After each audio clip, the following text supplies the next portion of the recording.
රංග ඔය ප්ලාස්ටික් පුච්චන්නද යන්නේ? ගෙදර විසිකරන ප්ලාස්ටික් පුච්චනවද? එපා. එන්න අපි කතා කරමු ගෙදර විසිකරන ප්ලාස්ටික් එක මොකද හරියට කරන්න ඕනේ කියලා. මං කිව්වට විශ්වාස කරන්න ගන්නෑ. මේ අපේ ලංකාවේ අවුරුද්දකට ප්ලාස්ටික් අපද්‍රව්‍ය විතරක් මෙට්‍රික් ටොන් මිලියන 250ක් අපි ඇති කරනවා. ඒ කියන්නේ අපි එක්කෙනෙක් ගත්තොත් ඕක අපි ජනගහනයෙන් බෙදලා ගත්තාම එක්කෙනෙක් කිලෝ 11 අවුරුද්දකට හදන. ඉතින් ඔය ප්ලාස්ටික් එක අපි මොකද කරන්නේ? සමහරව පුච්චනවා. පිච්චුවම ඉතින් ලේසියනේ. අපි ඔය දැකලා තියෙන පුච්චනකොට ඔක නිකන් වාෂ් වෙලා යනවා. ඉතින් පස්සේ ඉතින් වැඩේ ඉවරයි. හැබැයි ඔය වාෂ් වෙලා යන්නේ මොනවද?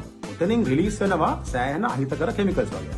ෆැලේට්ස්, බිස්ෆීනෝල්ස්, polycyclic aromatic compounds, nitrogen oxide, microplastics ඔය වගේ සෑහෙන chemical compounds අපිට විස දේවල් වායු ගෝලයට නිකම්ම රිලීස් වෙනවා. පුච්චන එක ලේසි තමයි. මොකද අපි ඔක්කොම ඉන්නේ අර out of sight